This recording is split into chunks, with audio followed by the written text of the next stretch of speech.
Muaji bekor i Ramazanit na vjen me kushtin e katërt të Islamit apo agjërimin, e ne do të ndalemi të shpjegojmë disa përfitime shkencore, mjekësore të agjërimit për trupin e njeriut. Pra siç dihet, në vitin 2016 është fituar çmimi Nobel për zbulimin e autofagisë si proces që ndodh. Kurse gjatë agjërimit ndodh ky proces, pra autofagia, ku qelizat e tresin vetveten dhe përmirësimi është që këto qeliza do të thotë rigjenerohen, formohen qelizat e reja. Pastaj ndryshime tjera është edhe përmirësimi i funksionit të trurit, ku agjërimi përmirëson funksionin e trurit përderisa të përmbron nga Alzheimeri dhe sëmundje të ndryshme nervore, gjithashtu edhe sëmundja e Parkinsonit.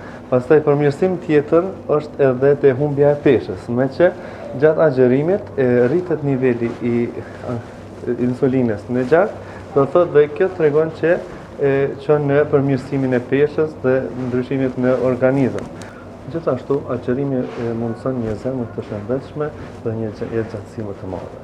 Pra ku mbron nga hipertensioni. Gjithashtu studimet të publikuara në New England Journal of Medicine tregojnë se agjërimi ul kolesterolin, ndryshimet do të thotë presionin e gjakut dhe inflamacionin në organizëm. Pra mbron nga shumë sëmundje të ndryshme si ateroskleroza dhe arterioskleroza. Gjithashtu do të kontribuojë në jetë më të gjatë dhe të shëndetshme, si përfundim që kanë ardhur shkencëtarët.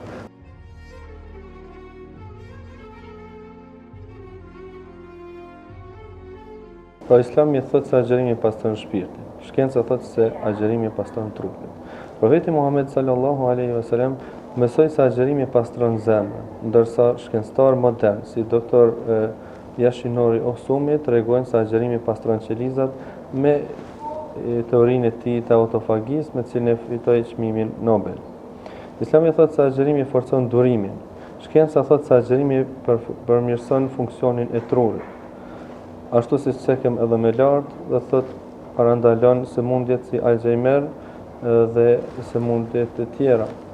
Pejgamberi alayhis salam theksoi rëndësinë e durimit në agjërim, ndërsa doktor Mark Matson ka zbuluar se agjërimi përmirëson neuroplasticitetin e trurit. Islami thotë se agjërimi parandalon sëmundjet. Shkenca thotë të njëjtën, se agjërimi forcon edhe imunitetin. Pejgamberi alayhis salam ka thënë: "Agjëroni dhe do të jeni të shëndetshëm." Transmeton Imam Ibn Majah. Shkenca konfirmon se agjërimi redukton inflamacionin dhe forcon sistemin imunitar. Shkenca moderne, pra vetëm së fundi, ka zbuluar atë që Islami ka mësuar që 1400 vite më parë. Agjërimi shëron trupin, forcon mendjen dhe pastron shpirtin.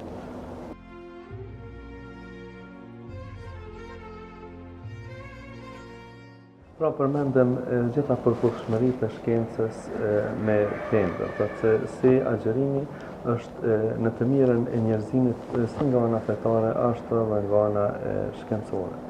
Përmendëm përmirësimet që bën në organizëm, përmendëm të mirat dhe dobitë e tij dhe asesi nuk ka ndonjë dëm apo dëmtim të organizmit. Kështu ne si mjek, do thotë në ana fusha mjekësore bëjmë thirrje gjithëve që ta agjërojnë, për shkak që nuk ka asnjë dëm shëndetësor, por vetëm kemi dobi shëndetësore.